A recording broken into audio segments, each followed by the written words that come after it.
લખેલ લેખ ટાળ્યા કોઈથી નવ ટળે ટાળ્યા કોઈથી નવ ટળે વિધિના લખેલ લેખ ટાળ્યા કોઈથી નવ ટળે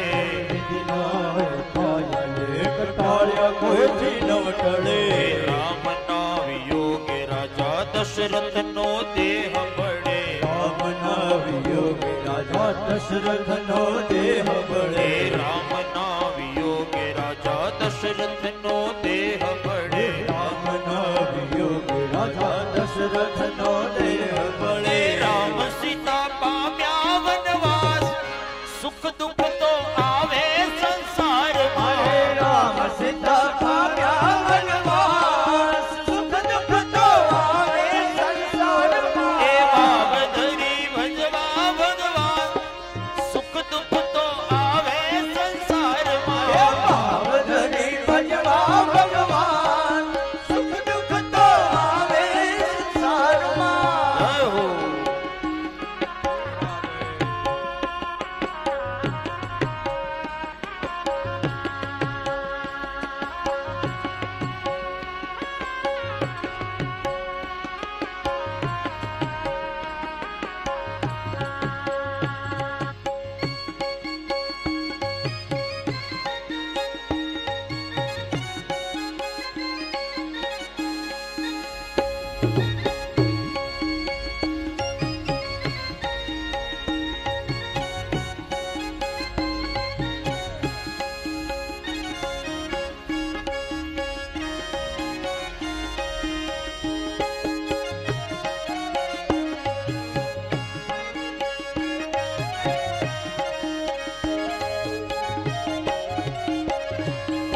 ડરવું નહીં ને હિંમત ના હારવી હિંમત ન હારવી હળવેથી જીવનની હોડી હંકારવી હળવેથી જીવનની હોળી હંકારવી એ હળવેથી જીવનની હોડી હંકારવી હળવેથી જીવનની હોળી હંકારવી એ સોંપવું પ્રભુને સુકાન રાધે સુખ દુઃખ તો આવે સંસારમાં પ્રભુને સુકાન સુખ દુઃખ તો આવે એ સંસારમાં ભાવ ધરી ભજવા ભગવાન સુખ દુઃખ તો આવે સંસારમાં ભાવ ધરી ભજવા ભગવાન સુખ દુઃખ તો આવે સંસારમાં જય હો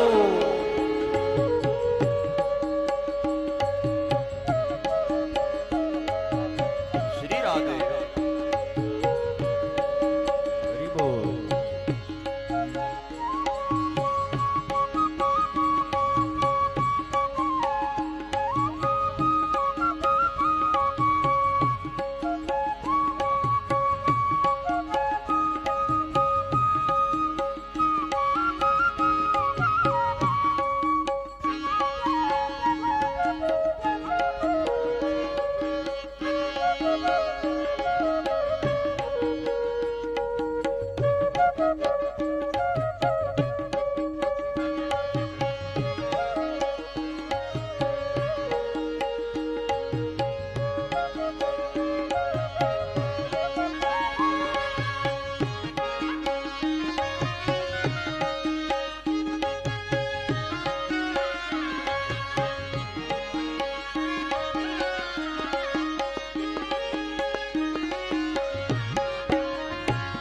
એ દેવોને દુઃખ પડે માનવ શું કામ રડે દેવોને દુઃખ પડે માનવ શું કામ રડે આ કડી જરા સાંભળજો આ કડી વધારે સમજવા જેવી છે દેવોને દુઃખ પડે માનવ શું કામ રડે દેવોને દુઃખ પડે માનવ શું કામ રડે ભાગ્યમાં લખેલ એ તો ભોગવવું સૌને પડે ભાગ્યમાં લખેલ એ તો ભોગવવું સૌને પડે ભાગ્યમાં લખેલ એ તો ભોગવવું સૌને પડે ભાગ્યમાં લખેલ એ તો ભોગવવું સૌને પડે એ કાયર ના બનવું લગાર રાધે સુખ દુઃખ તો આવે સંસારમાં કાયરના બનવો લગાય, સુખ દુઃખ તો આવે એ સંસારમાં. ભાવધરી ભજવા ભગવાન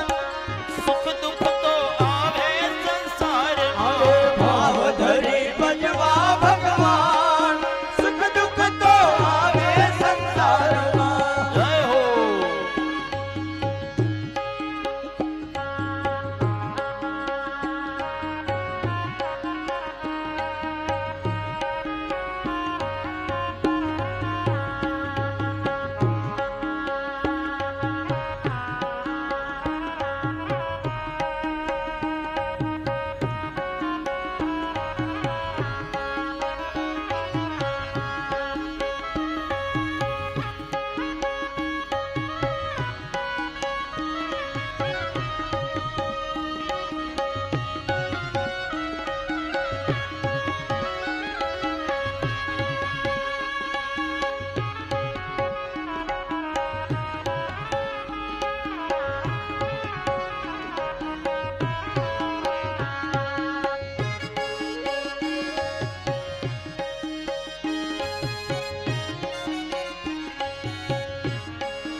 દ્વારિકાનો નાથ મારો રાજા રણ છોડશે એને મને માયા લગાડી રે દ્વારિકાનો નાથ મારો રાજા રણ છોડ છે, એને મને માયા લગાડી રે.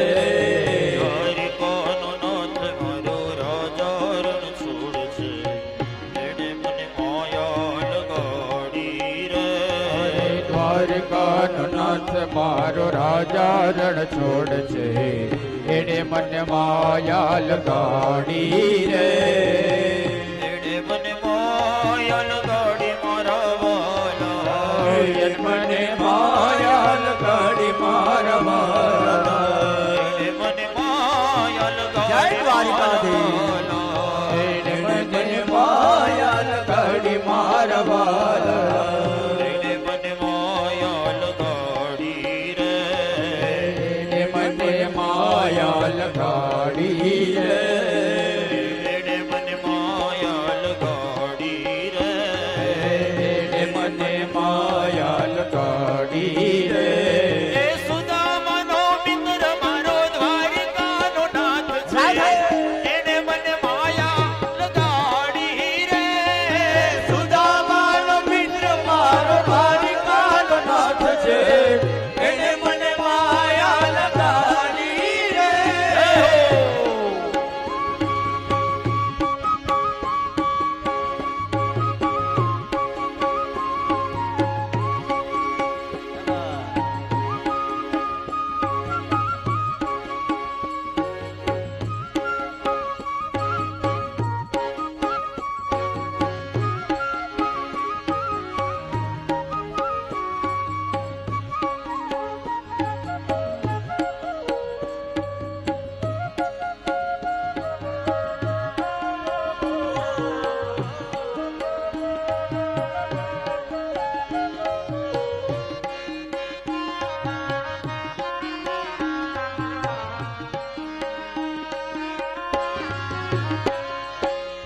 એને મને માયા લગાડી મારા વાલા એને મને માયા લગાડી મારા વાલા.